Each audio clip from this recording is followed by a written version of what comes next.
Hi guys, in today's tutorial I'll show you how to shoot the ideal footage for multi-track stabilization and how to properly stabilize this type of clip using multi-track stabilization in After Effects. Let's get started. I'll be shooting the car using a gimbal, and for smoother results, I'll lock all the motors so the subject stays centered and doesn't move. If you're using a DJI gimbal, you can disable the motors from the settings, or simply hold the rear button like this to lock them until you release it. Once everything is set, ensure the front wheel is centered in the camera frame and start recording. Move backwards smoothly and steadily.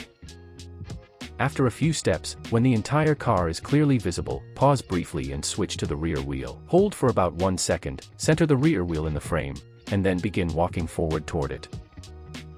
Now let's move into After Effects and continue the process there. With the clip placed on the timeline, start by trimming the beginning and the end of the footage. Scroll forward and cut the start of the clip by holding Alt and pressing the opening bracket key. Then move to the end and trim it by holding Alt and pressing the closing bracket key. After trimming, apply Warp Stabilizer and set the smoothness to 15%. Warp Stabilizer analyzes the motion in the clip and automatically smooths out small shakes and micro jitters. Even if the footage was shot on a gimbal, there are always tiny movements that are hard to avoid, and Warp Stabilizer helps clean those up. A value of 15% is usually enough to stabilize the clip while keeping the motion natural. Higher values can overstabilize the footage, causing unwanted warping or unnatural movement. After the analysis is complete, pre-compose the clip.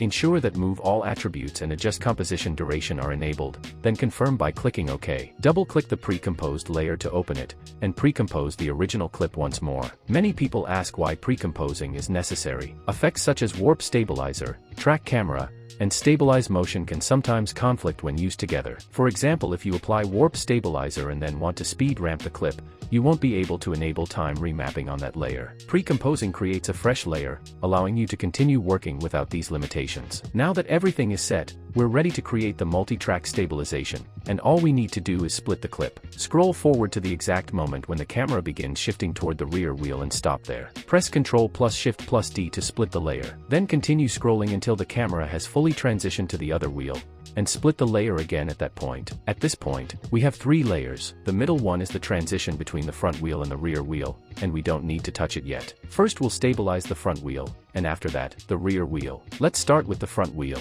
Scroll to the very beginning of the layer and click Stabilize Motion. Zoom in slightly to clearly see the wheel, then place the track point directly at its center. Enlarge the track point to ensure accurate tracking, and then open the Options menu. Choose RGB and enable Adapt feature on every frame. This option allows the tracker to dynamically adapt to changes in color, lighting, and surface details on each frame, ensuring more stable and accurate tracking results. Click OK, then select Analyze Forward and allow the analysis to complete. Once finished, click Apply and confirm with OK. Close the tracking window. The next step is fixing the black edges. Press S on your keyboard and increase the scale slightly until the black edges disappear. Now we can center the wheel. To do this precisely, enable the proportional grid from here. This helps see the exact center of the screen. Adjust the position of the clip until the wheel aligns perfectly with the center. Let's preview the clip quickly. The first step is now complete. Now we'll stabilize the rear wheel using the same process.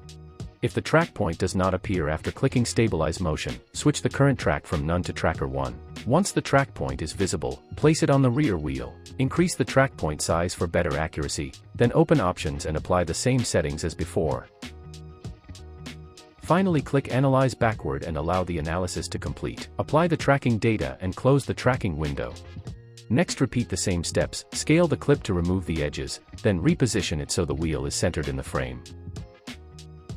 Both clips are now fully stabilized. However, when you scrub through the timeline, you'll notice that the transition between the first and second wheel is not perfect yet. And now we'll refine the middle layer. Start by selecting all 3 layers and pressing A to reveal the anchor point property. While holding Shift, press P to display position, and then press S to show scale. Move the playhead to the very beginning of the middle layer. Add keyframes by clicking the stopwatch icons next to anchor point, position, and scale. Next, copy the anchor point values from the bottom clip and apply them to the middle layer. Copy the X value and paste it into the X field, then copy the Y value and paste it into the Y field. After that, select the position property, press Ctrl plus C to copy it, then select the middle layer and press Ctrl plus V to paste the values. Next, copy the scale values from the first clip and apply them to the middle layer. Move to the end of the middle layer by pressing O on your keyboard. Copy the anchor point X and Y values from the third layer and paste them onto the middle layer in the same manner.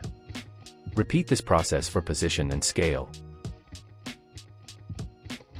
Once completed, Preview the video. The transition between the clips will now be smooth and seamless. The multi-track stabilization is now complete, and this composition can be closed as no further adjustments are required. In the main composition, you will have the fully stabilized clip, ready to be used for speed ramping. Position it at the beginning of the timeline and enable time remapping to continue with the speed ramping workflow. Scroll forward to the point where the beat drops. Let's pretend the music beat is here, and move the last keyframe to that position to speed up the video. Trim and delete the remaining portion of the layer. Select the keyframes, press F9 to apply Easy Ease, then open the graph editor. Right-click inside, choose Edit Value Graph, and create a smooth curve.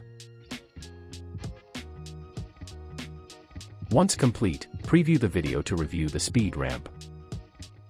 Hope you found this video helpful. Thanks for watching, and if you enjoyed it, please give it a like.